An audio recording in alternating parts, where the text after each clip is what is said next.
Welcome back to the Daily HUD on the Gamer Esports Network, your source for all things gaming. And today we have a very special segment where we will show you all of the gaming news announced on day one of the 2019 Game Developers Conference.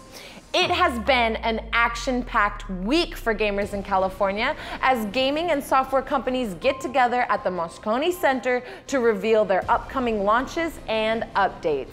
We have been keeping those updates live on our YouTube channel, so be sure to subscribe so you can see all the latest from GDC. We are also live tweeting and updating on Instagram at GamerSportsNet. Make sure to like us, follow, subscribe, and turn on those notifications so you never miss a beat. Our field reporters out in San Francisco made sure to get the best footage from day one. Starting off the day, they spoke to Carter K. Kinney, the CEO and lead game designer of Finite Reflection Studios. These indie game developers are launching their newest project this upcoming April, and here is Carter K. Kinney to tell us about this game himself. Well, let me know what this game is about. So Twin Cop is a co-op twin-stick shooter where two players control the same person.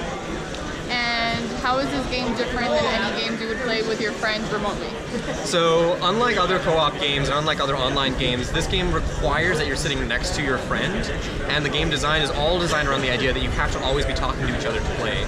The only way that you can heal once you're damaged in this game is if you move in the same direction. So it's 50% one person, 50% the other. Yeah. Cool. And then can you tell us a little bit more about where this game will be released? So this game is going to be released on Steam around April, and then following up as closely as possible, Xbox and PlayStation, and the Nintendo Switch as well. Hopefully on Nintendo Switch, not confirmed yet. Wow, we can't thank Carter K enough for taking his time to speak to us about a very interactive game. Wow, GDC, we are certain this game is going to be doing very well. Moving on, we spoke to Jeremy Griffith, Riot Games senior VFX artist, and we asked Jeremy what the hardest part about VFX was in the gaming industry, and here's his response. I mean, there's constant challenges in development, right? Certainly one that affects VFX a lot is performance, because our budgets get eaten by other departments a lot of the time. And that great question that we had earlier, where the questioner said, like, you know, like, it's great to think you have all this time to plan out all this awesome stuff and collaborate with the concept artists and make everything unified, but sadly often we put off to the end of the pipeline. And I think that's a more general way to say what I was saying earlier. It's like being put off to the end of the pipeline is a problem. It should start to change. Right, so you feel as if you need more time to prepare, more time to go about everything? It's not necessarily more time total, it's more like being included earlier in the process of ideation. Thanks again, Jeremy, for all your honest feedback and taking the time to speak with us. In another reality, Facebook, which acquired Oculus virtual reality in March of 2014, is releasing the Oculus Quest this spring. With Oculus Quest, gamers can now immerse themselves in a virtual reality gaming without a PC console. The only thing gamers will need is their mobile phone and their Oculus Touch controllers. These touch controllers are built to mimic the feeling of using your actual hands in the game.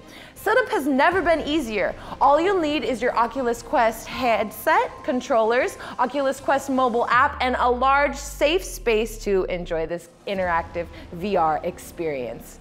Gamers can choose from games like Tennis Sports Scrabble, as seen on the screen, the Oculus VR hit Beat Saber, which is described as a more intense game. The new Oculus Quest does not have a set release date, but it is expected to launch this spring for a cool $399 and will come with 50 games, so I really can't wait to get my hands on it. In other GDC news, today is a very big day for Google. Today was their first ever keynote at GDC, and it happened just a few moments ago. Our regular viewers may remember I spoke a lot last week about the release of a possible new game streaming service from Google, and we'll have all the news about today's announcement available right here on our channel. So be sure to tune in tomorrow, be right here on the Daily HUD, and see what Google revealed to the world.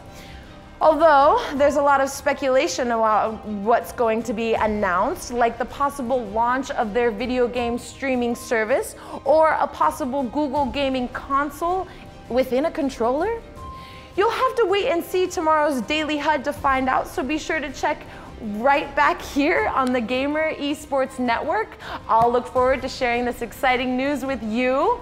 So on behalf of everyone and my friends here at the Gamer Esports Network, I'm Sierra, and we hope you have a great rest of your day, and we will see you tomorrow on the Daily HUD.